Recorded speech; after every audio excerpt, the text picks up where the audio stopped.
자, 임성근이 도망가려고 그랬는데 사실 깔끔하게 지가 그냥 사표를 내고 나중에 재판 결과나 나중에 징계 결과를 받아들이겠다 그러면 최소한 그래도 이 새끼가 막판에라도 양심이 있네 그러려고 했는데 나 지금 그만두기 억울하니까 명예전역 신청해갖고 그만두고 난 그러니까 먼저 그만두고 난 기간 동안에 정년까지 남은 기간 동안에 인건비 50% 내가 먹을래라고 명예전역을 신청한 거거든요.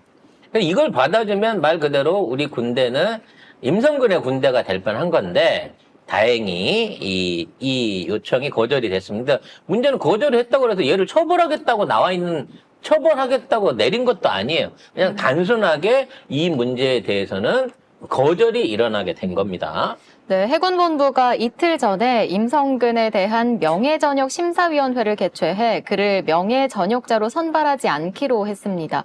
그리고 국방부가 이 결과를 보고받은 뒤 어제 심사 결과를 승인했습니다. 사실 이게 신봉자가 국감에 나와가지고 국회의원들이 물어봤던 거거든요.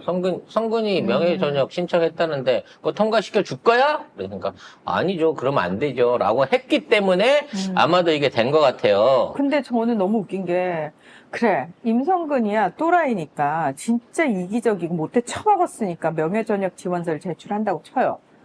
근데 김계한 해병대 사령관은 왜 결재를 해준 겁니까?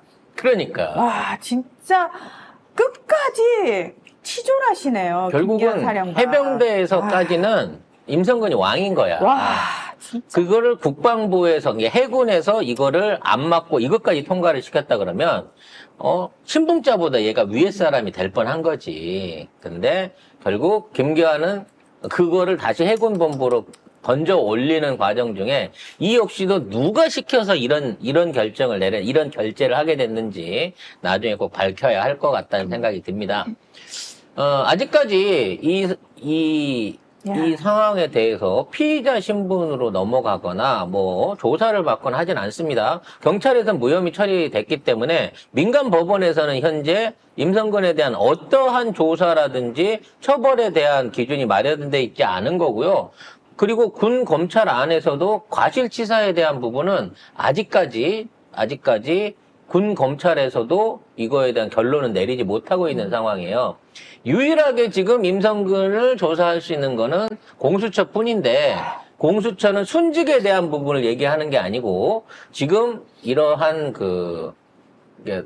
치사 사건 돌아가신 최혜병에 관한 사건이 위주가 아니라 이 사건을 덮으려고 했던 내부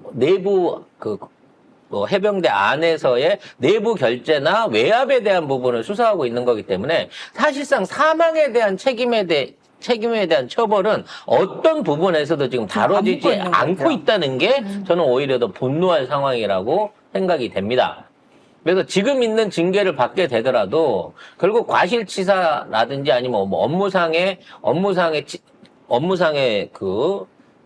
일종의 말하자면 유발을 한 거잖아, 이 사고를. 거기에 대한 처벌을 안 받고 빠져나갈 수 있겠는지 이 부분을 진짜 앞으로 우리가 지켜봐야 됩니다. 근데 제가 보기엔 뭔가 군 수사기관이나 이런 쪽에서도 특검을 당하느니 임성근을 어떻게든 처벌을 해야 된다라는 쪽으로 임성근을 말하자면 희생양으로 쓸 가능성이 높아져 보이고요. 그런 이제 막판에 코너에 몰린 임성근이 정호형이나 아니면 건희 동생한테 나 이거 폰 있어? 통화 기록 있어? 통화 녹음 있어?라고 이거를 한번 던지면서 마지막 딜을 하지 않을까라는 기대를 좀 해봅니다. 공개적으로 안 하고 사적으로 하시잖아요. 그렇죠. 그러면 위험해요.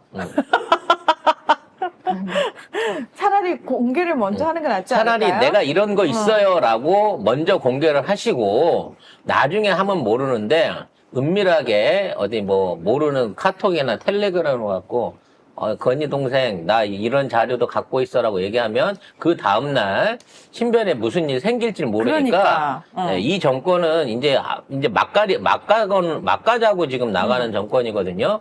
네, 그따위 하수인의 목숨 따위는 이제는 새털처럼도 안 느낄 거이기 때문에 그렇죠. 이제는 본인이 살라고 하면 반드시 뭔가 키를 안전한 쪽에다가 뭐 키라고 하면 캐비넷이 될 수 있겠죠. 소중한 파일과 녹취를 안전한 쪽에 보관을 해 두시고 그게 낫겠죠? 나를 건드면 자동으로 이거 신문사로 신문사 요새 못 믿는다. 못 믿죠. 나를 건들면 뉴탐사로 가게 돼 있어. 그러니까 요렇게.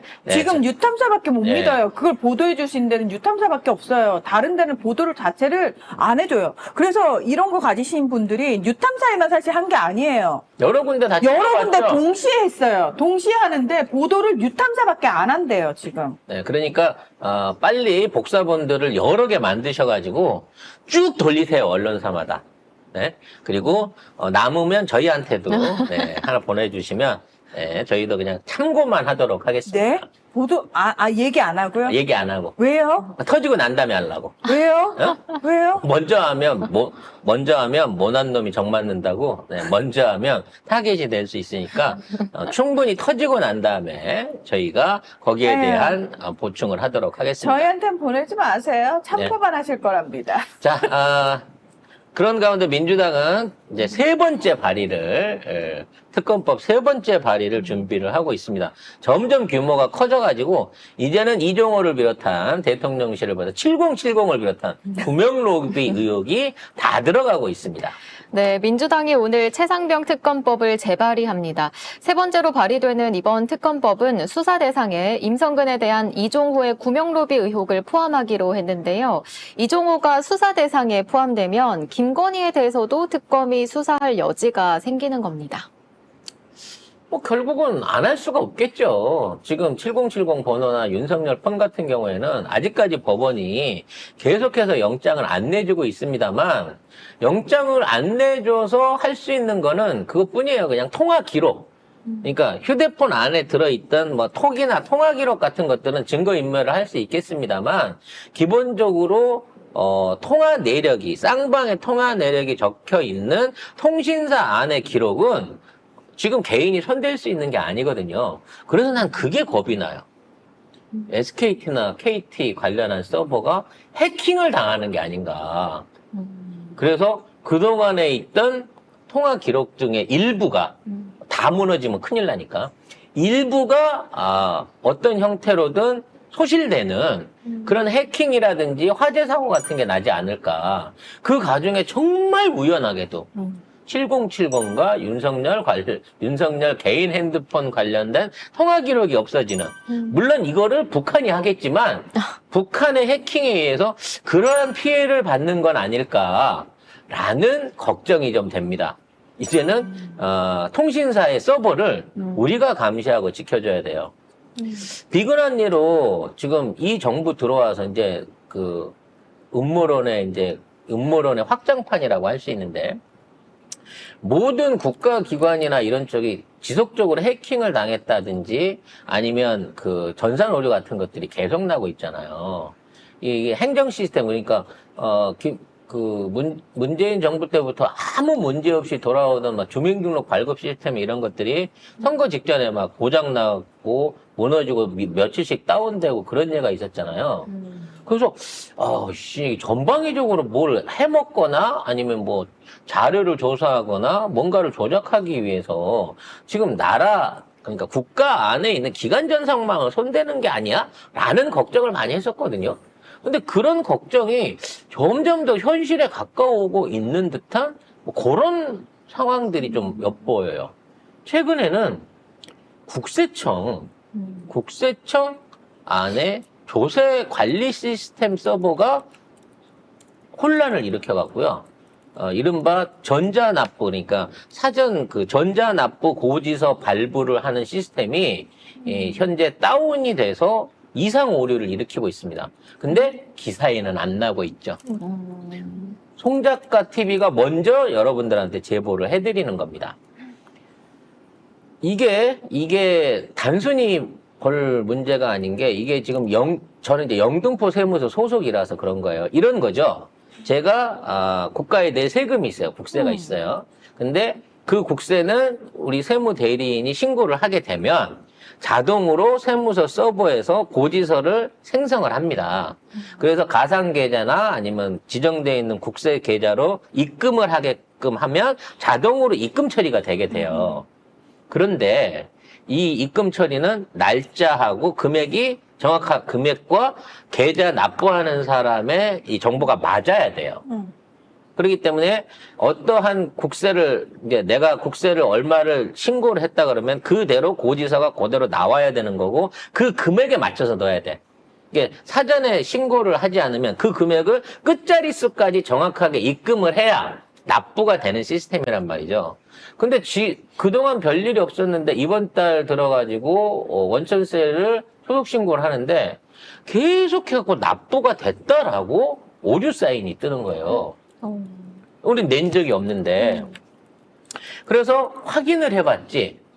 혹시 납부된 예가 있습니까? 그랬더니 농협통장을 통해가지고 금액이 일부가, 이게 전체 금액은 아닌데 일부가 납부가 돼가지고 전산상의 오류를 일으켰다는 게, 우리가 사실 예를 들어 400만 원이면 누가 우리 계좌로 50만 원을 냈어. 그래서 350만 원이 됐기 때문에 내가 400만 원 세금 고지를 받아서 400만 원을 집어넣어도 계속해갖고 납부가 됐다, 금액이 맞지 않는다고 오류가 틀린 거야. 그래서 처음엔 그 금액 입금이 오류인 줄 알았더니 실제로 우리 회사 명의의 농협통장에서 나갔다는 거야. 근데 충격적인 건 우리는 농협통장이 없거든. 그럼 뭐야? 근데 그쪽 서버에는 우리 농협통장에서 돈이 일부러 들어갔다라고 나온다는 거지. 심지어 납부를 했어요. 누군가가 돈을 냈어요. 그래서 실질적인 금액이 낮아진 거야. 이러한 상황이 생기려고 하면 첫째로 3가지가 문제가 있는 겁니다. 일단 이 조세 관리하는 프로그램 자체가 엉켰다는 거고요. 그 다음에 은행하고 연동돼 갖고 입출금 하는데 오류가 일어난 거예요. 우리가 농협 명의가 없는데 농협 명의 통장에서 입금이 됐다고 나왔으니까. 결국은 지금 그거를 전반적으로 지금 검토하기 위해서 저희가 다시 수정된 금액으로, 원래 내야 될 금액으로 납부를 하고 도대체 우리 명의로 우리 없는 통장에서 입금된 이 돈이 누구 돈이냐를 찾고 있어요. 근데 이러한 문제가 일어난다라고 하는 건 뭐냐면 그동안 자동적으로 만들어지던 시스템에 혼란이 이건 굉장히 큰 거예요. 우리는 금액이 적어서 상관이 없지만 누군가가 납부된 세금 금액을 조정할 수 있다는 거지. 또는 잘못된 오납이 생겨도 이거를 체크할 수가 없다는 거지. 근데 이게 은행하고 세무서하고 그다음에 일반적으로 그걸 활용하는 우리 같은 일반 납세자들하고의 그 공통적으로 구축돼 있던 서버망이잖아. 그 안에서 오류가 생기기 시작했다는 거거든.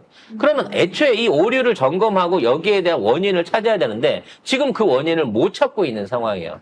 아마 며칠 안에 이와 관련된 보도가 나올 것으로 생각됩니다만 나는 이게 우연한 실수였으면 좋겠어. 말 그대로 우리가 일어난 게 수천만 납세자들 중에 n분의 1에 해당하는 정말 희귀한 경우, 로또를 맞아본 적도 없지만 이건 로또보다 더 어려운 확률이거든. 우연히 이러한 실수가 일어날 수가 없지. 우리가 계좌가 없는데 그 계좌로 입금이 되는 게 확인하면 이거는 누군가가 지금 세무서 안에서 고의적으로 서버 안에 있는 금액이라든지 납부라든지 통계를 조절할 수 있는 모종의 바이러스 내지는 악성 코드가 심어져 있었던 건 아닐까. 또는 이러한 모종의 오류가 생겨도 찾아낼 수 없을 만큼 지금 이 전자납세 프로그램이 이 홈택스라는 전자납세 프로그램이 심각한 오류를 입을 정도로 오염된 거는 아닐까라는 생각이 든다는 거죠. 이거를 좀 더 크게 확대를 하다 보면요. 1년에 우리가 국세 수익이 얼마예요? 400조 원 가까운 돈이 국세 수익으로 들어오잖아. 이 수익을 걷어들이는 그 계산을 하고 있는 세무서의 시스템이 현재 오류가 난 거를 우연히도 송작가 TV가 발견을 했다니까? 관련된 증거 다 갖고 있어요. 이 부분에 대한 명쾌한 세무서의 확인이 있기를 바랍니다. 아무튼 세무가 이런 쪽으로 간다고 치면 은행 시스템이 됐든 뭐 다른 종류의 뭐 민간 프로그램, 의료 기록이 됐든 이러한 각종 국가가 관리하고 있는 데이터나 시스템들이 어떤 불손한 의도를 가진 세력들한테 어떤 형태로든지 해킹당하거나 이용당하고 있는 건 아닐까? 이런 생각이 든단 말이야. 국정원이 지난번에 선거관리위원회에 뭐 심어놨다고 하는 120개가 넘는다는 이상한 바이러스 툴들, 그거 관련한 수사도 하다가 멈췄잖아. 그거는 뭐 선거가 그런 거고, 어차피 우리가 선거를 이겼으니까 더 압승할 수 있었는데 그거밖에 못 이겼으니까 그런가 보다 할 수 있는 거라고는 치지만 이건 돈이 연관된 문제란 말이야. 우리는 몇십만 원 단위밖에 안 되는 돈이지만 수천억, 수백억을 그 시스템을 통해서 납부하고 있는 기업이 있고 그걸 관리하는 시스템이 있어. 그리고 공무원들도 컴퓨터가 지정하는 대로, 그러니까 신고하는 자, 그 다음에 세금 징수하는 자, 그리고 입금하는 은행이 묶어져 있지 그걸 일일이 관리 감독하지 못해요. 근데 말도 안 되는 상황이 일어났단 말이지. 이 부분에 대한 점검이 꼭 필요할 것으로 생각을 합니다. 진짜 내 세금이 다 없어지든가, 내 은행의 빚이 어느 날 갑자기 없어지든가, 내 통장에 옛날에 영화에도 있었지만 갑자기 몇백억의 돈이 이유 없이 꽂힌다든가, 이런 영화 같은 일들이 오히려 IT 최강 국가인 한국에서 현 시대에 일어날 수 있는 해프닝이 되지 않을까라는 생각이 듭니다.